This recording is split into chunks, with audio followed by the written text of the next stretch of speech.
While educators and parents are opting out of testing in the United States, parents in countries like India, Tanzania, Uganda, Kenya, and Nigeria are saying we need more by taking testing into their own hands with citizen-led assessments.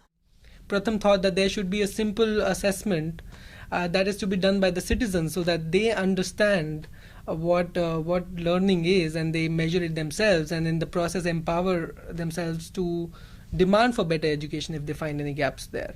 So it started in 2005, the ASAR initiative, Annual Status of Education Report. It actually has another meaning. ASAR in Hindi means impact.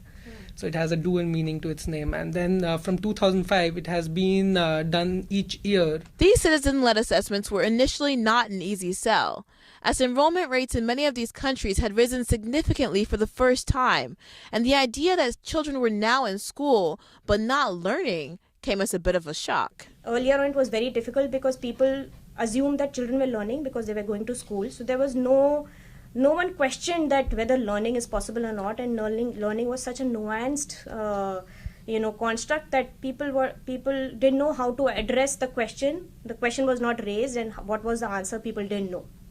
So just to build that environment that we need to realize that children are going to school but they are not learning, and then the second level is what type of assessment to use, which is very simple to do and not really a detailed analysis which will not really work in our settings, in the African settings. And after 10 years, parents and volunteers have discovered that though enrollment rates were high in schools, now around 90%, and schools are more accessible, in most cases, little to no learning has been taking place. What has been the response from parents about this? We've seen mixed response. We've seen parents getting disheartened sometimes when they see that children can't read. We see excitement when children are able to read. We sometimes see anger with the system sometimes. They immediately start blaming the school and the teacher for that village. So mixed reactions. But the main thing is that it starts at least a debate.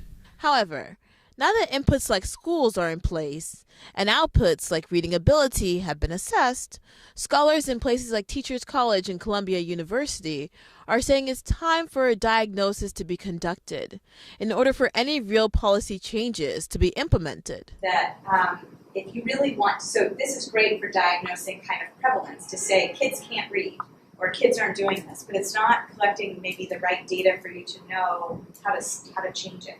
Right? When I think of what would I want to know, I would want to know, are some schools more effective than other schools? Are there some teaching strategies or pedagogical practices that are different than others? Just a lot of data being collected in Teams and PISA.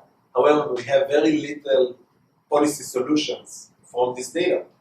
Because if it's not connected to where learning is actually happening, schools and classrooms, teachers and principals, then we have little to say from this data. But for NGOs, the problem lies in exactly that.